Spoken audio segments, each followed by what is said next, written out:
Good morning, students. I'm going to do my lecture here on YouTube. First, I'm going to start with a couple things. So for next Monday, we will have the VSIM in Sisseton on Monday. It'll start at 8, so we'll do that next Monday instead of going to Prairie Lakes. So we'll do that. Then I do have your OB assignments graded, and those are on e-learning. So you guys can get those grades out, and then I'll pass those out to you next week. Then I have some changes with the IHS clinical. Due to their OB/GYN only comes on Wednesdays now, we're going on Wednesdays. So our first day at IHS will be the 21st. Then we'll go the 28th, April 11th, and April 18th. So those 4 days you'll be at IHS. So all of you, I think, hopefully, Kendra, you have your fingerprinting taken care of. And that is still 3 weeks away, 2 weeks away. So hopefully that will give them enough time to get everyone cleared so we can go there. I'll have all the paperwork and things that the nurse that you follow will fill out, and you will have an assignment that you have to do when you're at the clinical or at the clinic. Okay, so if you have any more questions about that, I can go over it with you next week. Okay, before I get started on the lecture, I'm going to go over the pre-test answers for chapter 14. So if you guys could pull those out.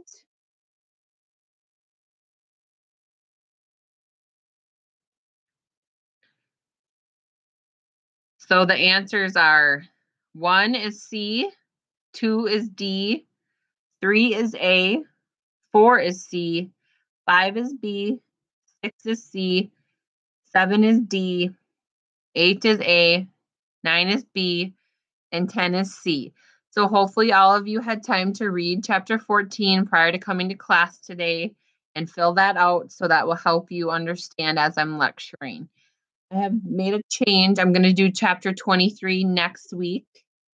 So you'll be one up.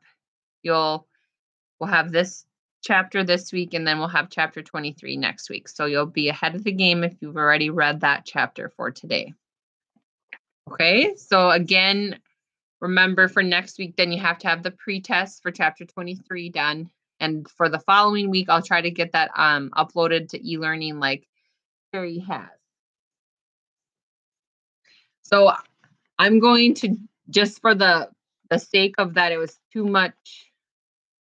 It took up too much space when I was showing the PowerPoints. So you guys have your PowerPoint handouts. So just go by that as I'm lecturing. I'm going to just go in order. So chapter 14, we're going to be talking about birth defects today. So first thing we're going to talk about on the third slide there. So what is a birth defect? A birth defect is either in the structure, the functional, or the metabolism. So the structure is like the child is born with an extra finger, maybe their toes aren't separated, they're together, different things like that. Or like last week, we talked about congenital heart defects. There's several different kinds of those that we learned about last week. Function, are the things doing what they're supposed to be doing? Like, for example, if you're born with a lazy eye or some issues with your eyes, that means they're not functioning like they should. So that's a birth defect. And then metabolism, if you guys look at that handout I gave you in clinical about the newborn screenings and what they're testing the infants for when they're born, those are all the metabolism issues, or a lot of them that they're screening for are those kinds of issues. They're also screening the infants for the cystic fibrosis and the low thyroid and those other things that you can look through, but a lot of them were about the metabolism. So basically, the breaking downs of foods and different types and kinds of foods, are they breaking it down correctly?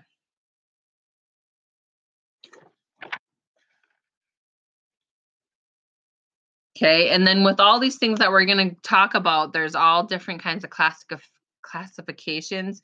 So basically, they're either mild or they're a severe birth defect, depending on the severity of them. So most of the time, obviously, birth defects are saw right after the baby's born, or it can be down like later down the road that they are discovered. A lot of the prenatal injuries are more um, infants that are premature are more prone to them. With the March of Dimes, a lot of women feel that when they have a baby that has a birth defect, that it's like one single thing that caused that baby to have this birth defect. So women feel really down about themselves and the birth, like they blame themselves for the birth defect. But then the March of Dimes says it's actually probably not just one thing. It's probably a combination of several different things.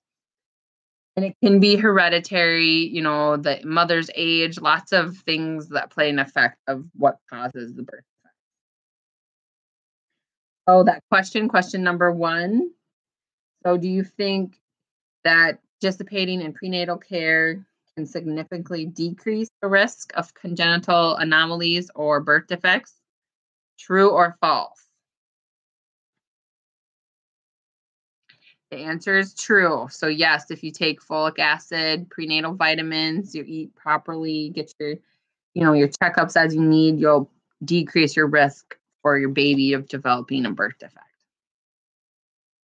So the first one we're going to talk about, so then the malformations with the nervous system, that's the 2 birth defects that we're going to talk about next. So it's the hydrocephalus and spina bifida.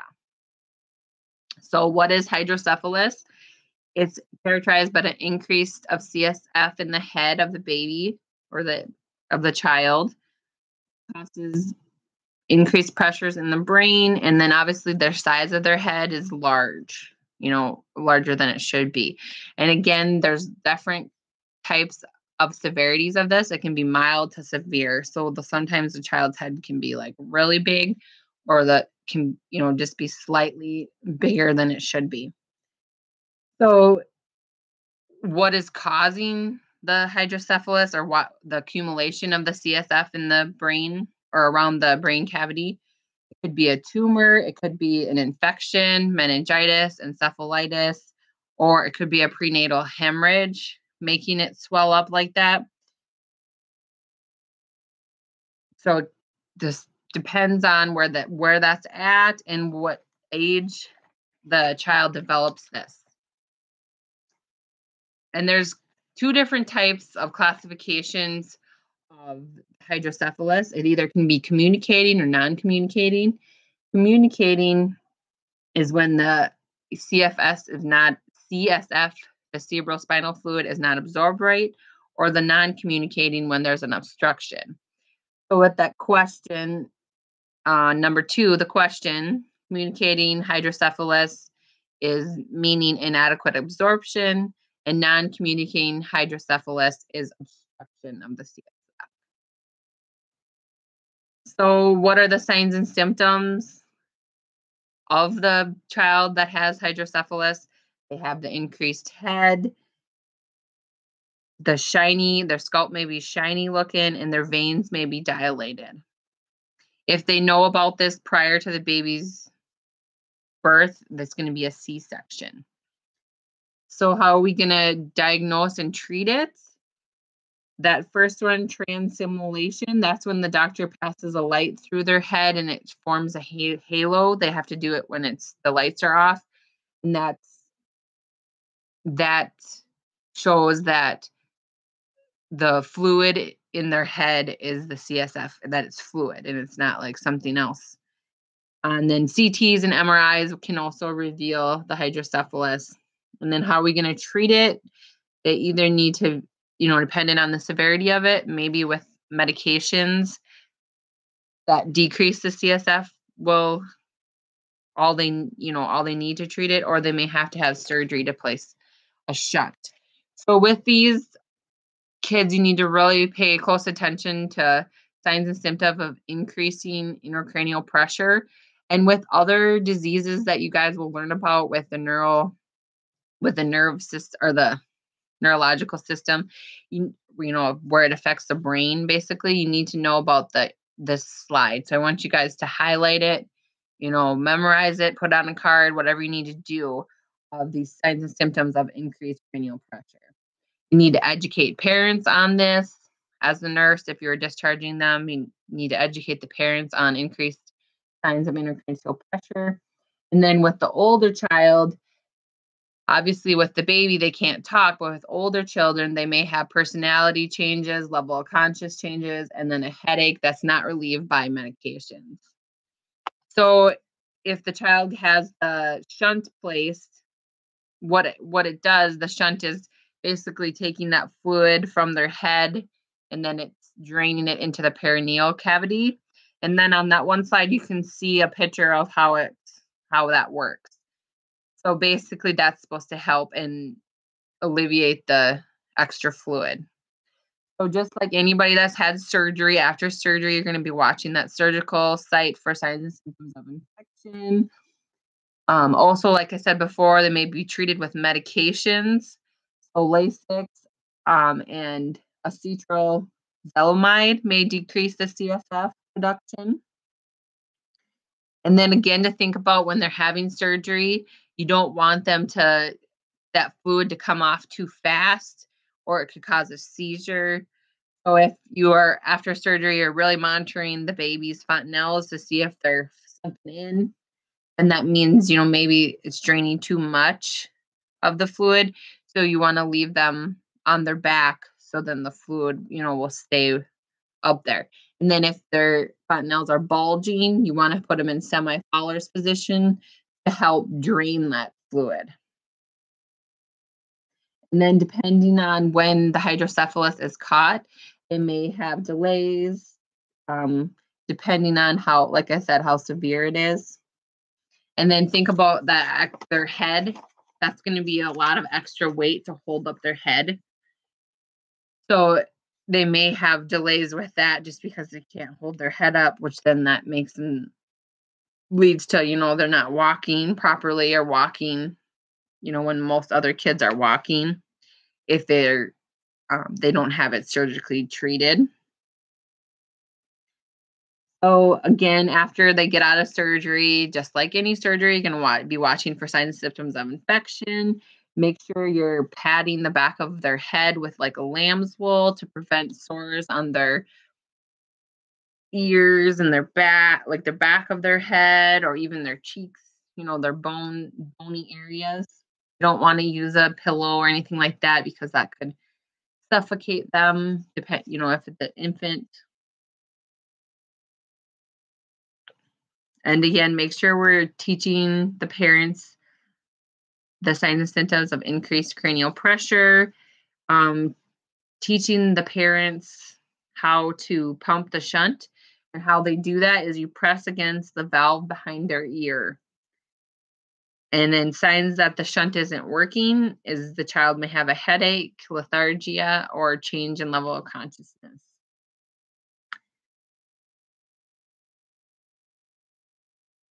Okay, so the next thing we're going to talk about is spina bifida. So basically, spina bifida is where it's a neural tube defect where the spinal cord didn't fuse together right. So it either can be from mild to severe, where it may not even be, you know, caught early on, or it can form like a bulging sac outside the spine, where obviously it's protruding and it's diagnosed right away. Again, these children, if that's diagnosed and they've had good prenatal care, the mother's probably going to know that their child has it before they're born. So they're going to do a C-section if it's protruding. On the slide there shows a picture of a child with the hair on its back. That's a mild form.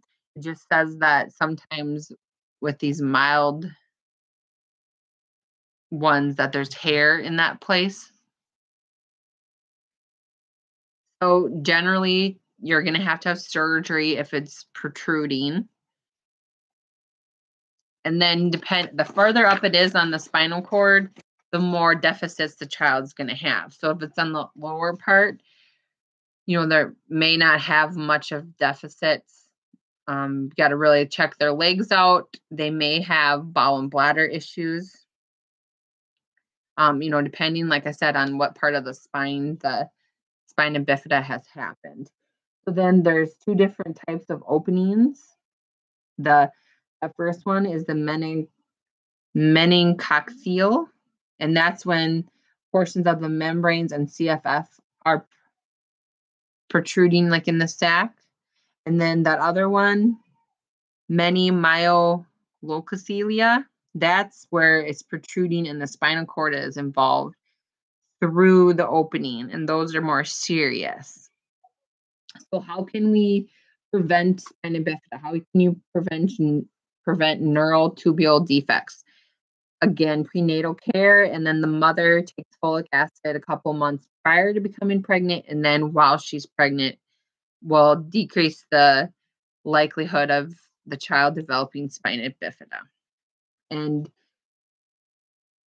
the two different forms that we were talking about, basically, the milder one, well, you'll have surgery, and it says that they'll have excellent results. And then the more extensive one, the child may have to have more rehab and maybe more of a longer recovery.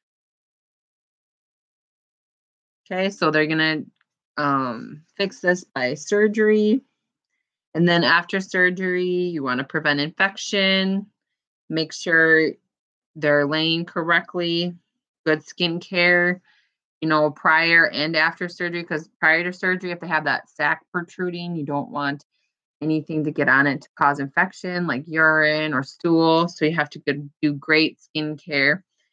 Make sure they're getting adequate nutrition and educating the parents on these things.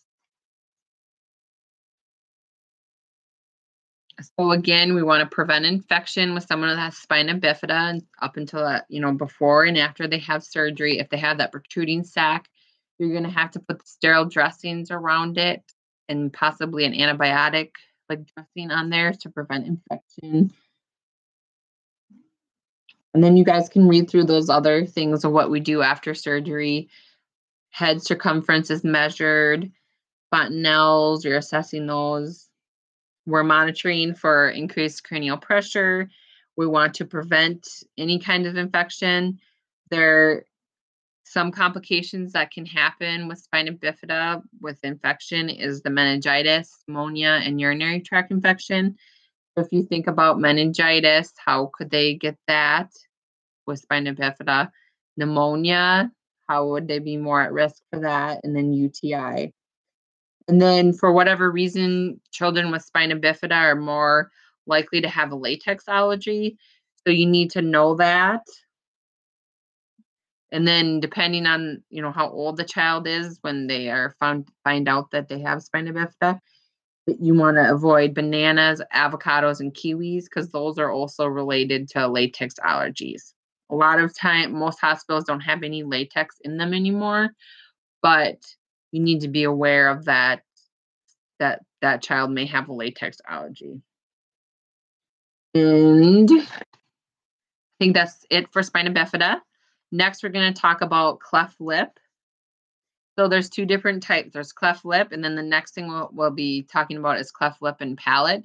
So the palate is that top of the roof of your mouth. So the first thing is cleft lip. There's a picture there you can look at. So what do you think this child would, how do you think it's going to drink a bottle?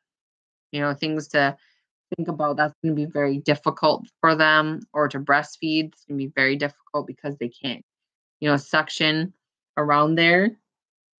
Cleft lip can be hereditary, and that part of the child develops between 7 and 8 weeks in utero. And so that's essentially when the defect happens. So how are we going to fix it? They're going to have surgery. It's more common in boys than girls. Usually it's repaired by 3 months of age. It occurs in 1 in every 750 births. And it's more common in Native Americans and Asian Americans. The child may need to have elbow restraints to prevent it from scratching their lip. And then a special syringe or a special bottle is made so the baby can, feed and eat until surgery. And then depending on the severity of it, they may have to be hospitalized and be, fed by an NG tube. So things that you want to prevent after they've had surgery. Again, you want to prevent infection, check that site, give the child some pain medications, and prevent them from sucking and crying. And they're fed by a medicine dropper for about 1 to 2 weeks after surgery to prevent aspiration. And then their they need to have good mouth care to prevent infection. Okay, and the other birth defect is the cleft palate. So usually cleft lip and palate a lot of times happen together, but it can be one or the other. So basically that hard part in your mouth doesn't close. So that's an issue because that goes right up into your nasal cavity and into your nose. So that can be really hard for them to eat correctly. So it puts them more at risk for infection in their ears and in their respiratory tract.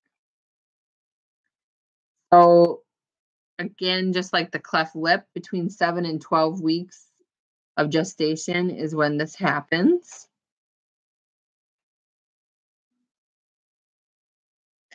Then you can read through that slide with the goals of the therapy. And then the team who's all involved with this. So think about if their palate didn't close right, how are their teeth going to be? How is that going to affect your speech? Think about how you talk and your tongue uses the top. So they may need a speech therapist. They may need extensive dental work. And obviously, they need to have surgery on that. Between 1 year and 18 months, most surgeons perform the surgery. So, like I said before, speech therapy, good oral hygiene, their teeth may be kind of out of place. Their speech may be delayed, and then they may have increased drooling. Okay, next we're going to talk about the club foot. So what is a club foot is when it's turned in. Sometimes it says in your book that it may be just from be caused from how they were laying in the uterus in the mom. And then that kind is usually fixed within a couple days. But a true club foot is turned in and it doesn't get better with stretching and things like that. So it's when the feet are turned inward. It could be one or both. So how are we going to treat that? We're going to have splints or a cast, depending on the severity of it. And then they're going to do passive stretching to help alleviate it. And if it's untreated, it's going to, develop into a contractor and it's going to stay like that. So if you have it on your foot and it's not fixed, is the kid going to be able to walk? Probably not. So, we need to take care of these. Usually it's noticed right after birth. And if the casting and the splinting and the stretching doesn't work, they may have to have a surgery to fix the foot. Need to educate the parents about good cast care, good skin care under the cast and splints to make sure they don't get a pressure sore or any sores on their skin. Okay, next is hip dysplasia, which we're going to talk about. So there's varying degrees of it.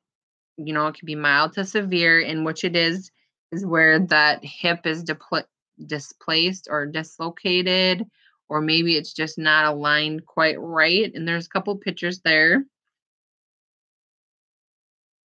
Usually right after the baby's born or at the couple week checkup, the doctor performs these tests to test the babies for it. It's more common in girls.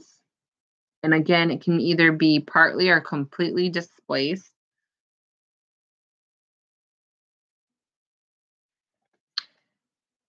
And then the Barlow's test is done, and then the doctor feels for the dislocation, and then the click sign is when they can actually hear it and feel it, so they can hear it.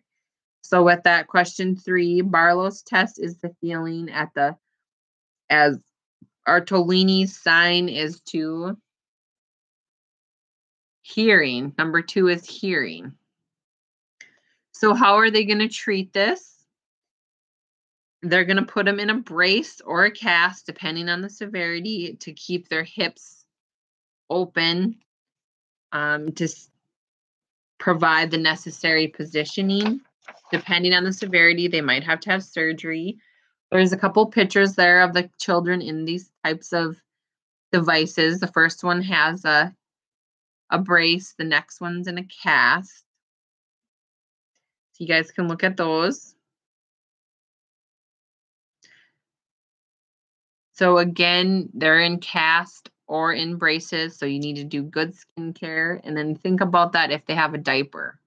That's going to, if they have a cast, that's going to be difficult to avoid getting urine or stool in the cast. So they need to do good skincare, make sure they're positioning their kids correctly to prevent those things. To prevent skin breakdown, you want to change them right away, and you don't want to get in the stool, urine on the cast to prevent infection. And then it says be careful because, with little kids, if you give them a small toy, maybe they'll put that in their cast, and then that's going to lead to skin breakdown or other issues if they throw that toy into the cast. Okay, the next couple slides, I think the rest of the PowerPoint I'm going through is the metabolic disorders. So I'll go through each one, and I would highly suggest that you guys each, make a note card or write notes of the signs and symptoms, the treatment, and anything like to help manage their care, same as treatment. So remember that handout I gave you at clinical with the newborn screening, what they all test for? They're testing for a lot of these disorders that we're talking about. So the first one, the PKU, if it's not caught right away, it can cause immediate brain damage to the child, to the infant. So that's why they do these newborn screening tests right away. So what is the infant is unable to digest the essential acid, and phenylalanine accumulates in the blood, and it's found in the urine within the first weeks of life. If it's not caught right away, it causes brain damage, leading to mental retardation if not caught early.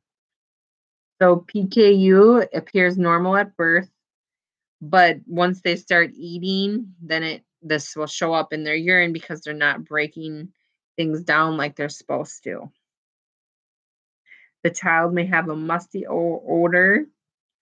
It occurs more in blonde and blue-eyed children because the need for melatonin formation. So they test, like I said, the newborn screening does this, so it's tested in their blood. It should be done within the first 48 to 72 hours after birth.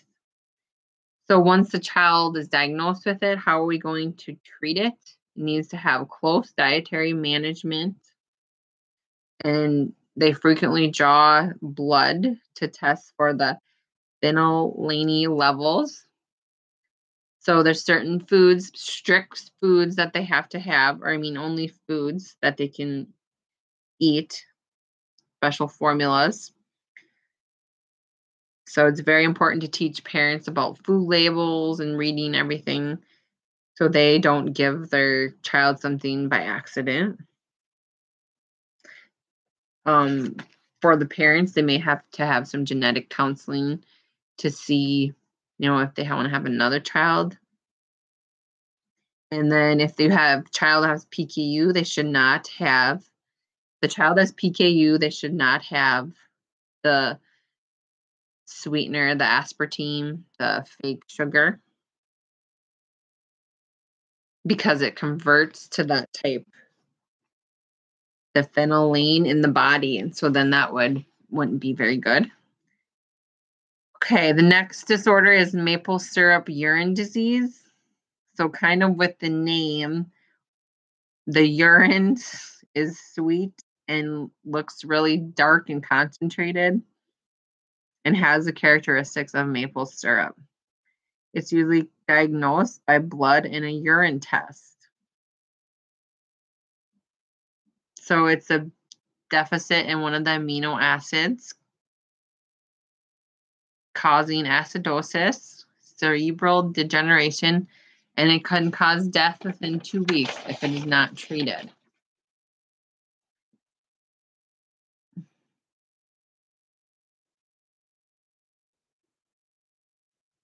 So how are we going to treat it? Hydration and peritoneal dialysis to decrease the serum levels, lifelong diet, low in amino acids,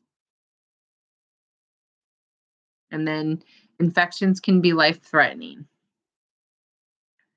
The next one is the galactosemia, and they're unable to use galactose and lactose enzymes.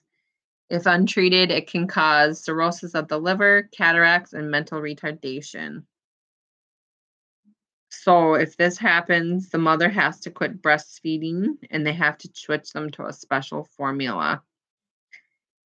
Some early signs that they have this may be lethargia, vomiting, hypotonia, diarrhea, and failure to thrive. Symptoms begin as the newborn is fed. Jaundice may also develop. So again, you're going to give them lactose-free formulas. And breastfeeding would be stopped. Okay, the next one we are going to talk about is Down syndrome. And this is the most common chromosomal anomaly.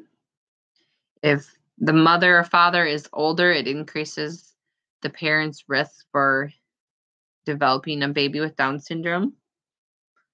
Half of them, or no, it just says infants have mild to severe retardation when they have the Down syndrome.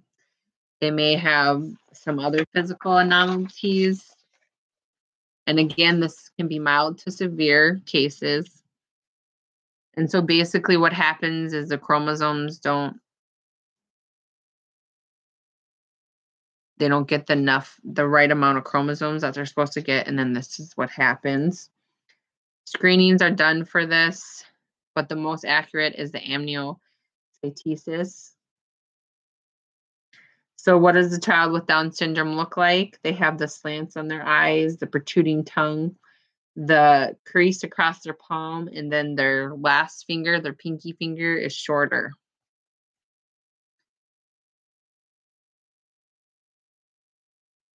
So these infants are more prone to respiratory illnesses. They develop leukemia more often. And then if they live, depending on how long they live to be older, they're more likely to develop Alzheimer's. And then if you see the table on page 339, it goes through the Down syndrome and when they're expected to do all the developmental milestones, like sitting a couple months later than a normal child or normal development. So you guys can look through that. The next thing we're going to talk about is perineal injuries. So this is talking about the RhoGAM shot, basically. These next couple slides, we're going to be discussing RhoGAM. So hopefully, you guys, if you don't understand it at this point, after you've done your clinical assignment and some other things, I hope I'll try to expand or explain this a little better. So basically, the mother, if she is Rh negative and the dad is Rh positive, and the mother gets an Rh positive baby, this is when this can develop, the erythroblastosis fetalis. I can't say it. But so if the mother is negative at 28 weeks, so say if the mother doesn't know who the father is, at 28 weeks, she would be given the ROGAM to prevent this from happening. Um, Otherwise, that's if she's having good prenatal care. Otherwise, if the mother is in the hospital and she is she has O negative blood and she gives birth to a O positive baby, then she has to have the ROGAM shot within 72 hours after she gives birth. And the reason why, if she was getting prenatal care, they give the ROGAM shot at 28 weeks is because even though they say most of the time, the maternal and the child's blood doesn't mix, there could be chances that there's a leak or something in there that the blood is going to cross each other, so they don't want to risk that. So if the mother has had, say, an abortion or a miscarriage, and she doesn't get the ROGAM shot, she may already have developed these antibodies, and then that can cause it so she isn't able to get pregnant because basically her body is attacking the fetus because it thinks it's something bad, like thinks it's an infection. So that's why it's important to always test to see what the mother's blood type is so they can prevent this issue.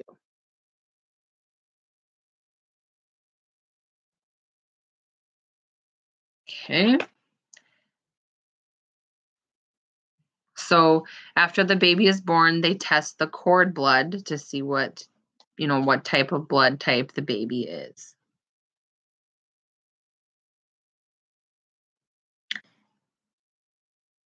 And then anyway, so if this does happen, the child is more at risk for several different things. So symptoms may vary from anemia to enlargement of their liver. They may have some jaundice. So you really got to monitor the baby closely afterwards. So infant with jaundice, what are some signs and symptoms that they have jaundice? Irritability, lethargia, muscle weakness, seizures. So how are we going to treat it? So if they have the jaundice, they're going to go under the lights. Maybe they might have some medications, might have to run some lab tests. And then prompt identification of this is crucial. And then make sure when they are under the lights, you're protecting their eyes. Remember when we seen that baby in clinical and they had covered their eyes?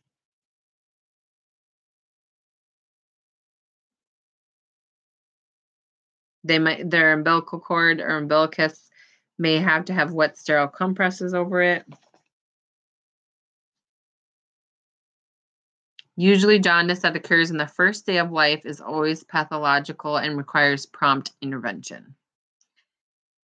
So really assessing the babies for jaundice afterwards. Remember the yellowing of the skin or the yellowing of the eyes. And then with jaundice, they do have those blankets now that they can send home with the parents. So depending on the severity of it, they may get to go home and just have that. Okay, the next one we're going to talk about is intracranial hemorrhage. So when would an infant develop that? If their mother's had a long labor, increased pressure, maybe they had trauma like the forceps or something had to pull them out. But this is the most common type of birth injury. And if they're preterm infants, they're more at risk for it. Signs and symptoms may vary depending on the severity. So how are they diagnosed? A CT or MRI. They're going to test the CSF, see if they have increased CSF. And then how are you going to treat it? Provide oxygen, handle them gently, elevate the head, may give them some medications. They may, depending on the severity, they may develop a seizure, or a convulsion. So make sure if you do witness that, if the baby is what is all involved. Is it just their left arm? Is it involved both their legs and both their arms? And then how's the infant doing before and after the seizure? You want to time it how long it is. And then the transient tachypnea of the newborn, that's basically respiratory distress. And then it just happens suddenly after 3 days. It may be caused by slow abruption of fluid in the lungs after birth. You need to just support and provide medical care as needed. And then the last one, I think, oh no, a couple more. So we're going to talk about meconium aspiration syndrome. One of you did have a baby that had this happen to them in clinical. Well, I think the meconium, but the baby didn't aspirate it. So what happens is the infant passes a stool in utero or, right during labor, and then they swallow it or it's aspirated into their lungs. So can occur if newborns inhales it before the nose and mouth have been suctioned. Symptoms can be respiratory distress, the grunting, their lungs aren't clear, they sound really, they have rhonchi and rales, they have increased breathing. How are you going to treat it? Keep them warm, provide them oxygen, supportive care, and they might have to be in the NICU for a while. So neonatal abstinence syndrome is basically when the babies were exposed to drugs in utero, because a lot of illicit drugs pass in the placenta. The infant may also have long-term development or neurological deficits because depending on, how often the mother used drugs, if it was through the whole time, they may have a lot of developmental issues. So what are you going to look for? Tremors, diarrhea, poor feeding, sneezing, yawning. Testing, you may have to test their meconium for drug. And then treatment is reduction of external stimuli, quiet environment, observe for seizures, swaddling. May have to give them medications if depending on the severity. In chapter 5, we'll talk about fetal alcohol syndrome. Okay, then the last thing we're going to talk about is the infant of the diabetic mother, which I think we did touch base on this a little bit in other chapters. But basically, the mother with gestational diabetes causes the fetus to have high blood sugars, making the fetus pancreas produce more insulin. And then that's why they get so big. That's why these babies get so large. So then they usually have to be delivered by C-section. And then since in utero, the pancreas was producing so much extra insulin, there are more risk for low blood sugars after they're born, hypoglycemia. So you're going to monitor these infants. You're going to monitor their glucose levels, their vital signs, irritability, tremors, respiratory distress, making sure their temperature stays correct level. Glucose is below 40 can result in rapid and permanent brain damage. So you're watching these infants very closely. They're also at risk for hypocalcemia and hyperbilirubinemia. Bilirubinemia. Okay, I think that's all I have for chapter 14. I gave you the answers for the pretest, so you guys please study that. And then for next week, we will do chapter 23, the child with sensory and neurological conditions. And then along with chapter 15 and 28, I'll start on those as time allows next week. But don't worry about doing the pretest before class, because the neuro and sensory chapter is pretty long. If you guys have any questions about anything, just email me or text me if you want. Hope you have the rest, or good luck on your test, and hope you have a good rest of your day.